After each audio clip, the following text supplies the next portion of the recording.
இப்போ வந்து ஆபாச திரைப்படம் பார்த்தா என்ன நடக்கும்? ஆபாச திரைப்படம் வந்து இன்றைக்கி வெப் சீரிஸில் திரைப்படங்களில் திடீர்னால கதாநாயகனும் காதலியும் கட்டி பிடிக்கிறாங்க, நிர்வாணமாக நிற்கிறாங்க, முத்தம் கொடுக்குறாங்க. அப்புறம் வந்து வழக்கமாக கதை போகுது. இப்படி கதைக்கு இடையில் ஆபாசத்தை திணிச்சிட்டு ஆபாசத்தை போகிற போக்கில் காட்டிட்டு போயிடுவோம்.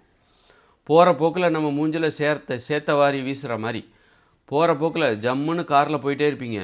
போகிற போக்கில் என்ன பண்ணோம், சாக்கடை எழுதி நம்ம தலையில் அடிச்சுட்டு போன மாதிரி நீங்கள் நல்லா திரைப்படம் பார்த்துட்ருக்கீங்க, நல்லா ஒரு ஹாலிவுட் மூவி பார்த்துட்ருக்கீங்க. போகிற போக்கில் என்ன பண்ணுவோம், ஒரு ஆபாச காட்சியை காட்டிட்டு போயிடுவோம். மனசு கெட்டு போயிடும். அதனால் ஆபாச திரைப்படம் பார்த்தா என்னதான் நடக்கும் அப்படின்னா, மூளை சோர்வடையும். ஒரு தேடல் என்பது உங்கள்கிட்ட இருக்காது. ஏன்னா ஆபாச திரைப்படம் பார்த்துட்டிங்கன்னா உங்களுக்கு காம உணர்ச்சி ஏற்படும். காம உணர்ச்சி ஏற்பட்டால் சுயன்பம் செய்யணும்னு தோணும். அல்லது நான் சுயன்பம் பண்ணுறது இல்லையே, ஆனால் காம உணர்ச்சி ஏற்படும். அல்லது நீங்கள் திரைப்படத்தில் எல்லாத்தையும் பார்த்துடுறீங்க, எது நிர்வாணம் எல்லாத்தையும் பார்த்துறீங்க. அப்படி இருக்கும்போது நிஜத்தில் பார்க்கணுங்கிற அந்த தேடல் இருக்காது. நிஜத்தில் போய் பாரு, உன் மனைவிக்கிட்ட போய் பாரு, உன் காதலிக்கிட்ட போய் பாரு. உனக்கு யாருமே இல்லைன்னா ஒரு பெண்ணை தேடு. அந்த தேடல் என்பது எப்போ இருக்குது, நிஜத்தில் தேடணும். நீ இந்த மாதிரி திரைப்படங்களே எல்லாத்தையும் பார்த்துடுற அப்படிங்கும்போது திரைப்படங்களே உனக்கு காம உணர்ச்சி வந்து விடுகிறது, சுயன்பம் செய்து விடு, அதனால் ஒரு தூண்டுதல் ஏற்பட்டு சுயன்பம் செய்து விடுகிறாய். அப்படிங்கும்போது உனக்கு நிஜத்தில் தேட மாட்டேன். நிஜத்தில் ஒரு பொண்ணு எங்கே இருக்கா, ஒரு பையன் எங்கே இருக்கான், அவனை காதலிக்கணும், காமம் என்பது எப்படி இருக்கும் தெரிஞ்சுக்கணும், ஒரு பெண்ணின் அந்த நிர்வாண அழகு எப்படி இருக்கும் அதை தெரிஞ்சுக்கணும். அப்படிங்கிறது உனக்கு எப்போ இல்லாமல் போகும் அப்படின்னா, நீ எல்லாத்தையும் திரைப்படத்திலே பார்த்துடுற. ஒரு பொண்ணு எப்படி இருப்பா, பையன் எப்படி இருப்பான், உடல் உறவு எப்படி நடக்கும், காம உணர்ச்சிங்கிறது எப்படி உருவாகுது, எல்லாமே திரைப்படத்திலே நீ பார்த்துக்கிற, சுயன்பம் வேறு பண்ணிக்கிற, எல்லாமே உனக்கு முடிஞ்சு போச்சு. அப்போ தேடல்ங்கிறதே உனக்கு இருக்காது. சோம்பேறித்தனம் வரும், தன்னம்பிக்கையின்மை வரும், யார்கிட்டையும் நீ பேசவே மாட்டேன்.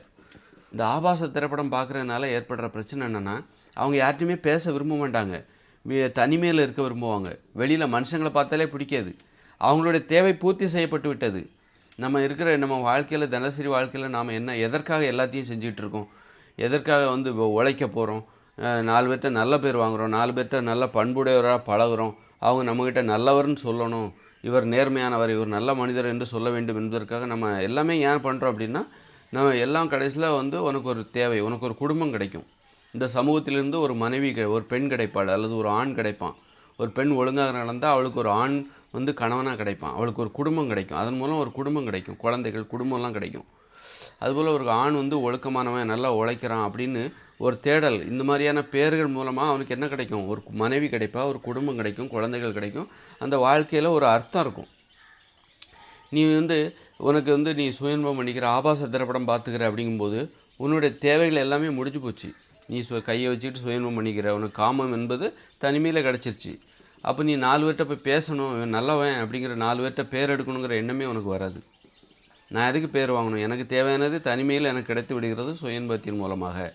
அதனால் எனக்கு என்ன ஆகுன்னா, மூளை சோர்வடையும், தன்னம்பிக்கையின்மை, ஒரு தேடல் என்பது இருக்காது.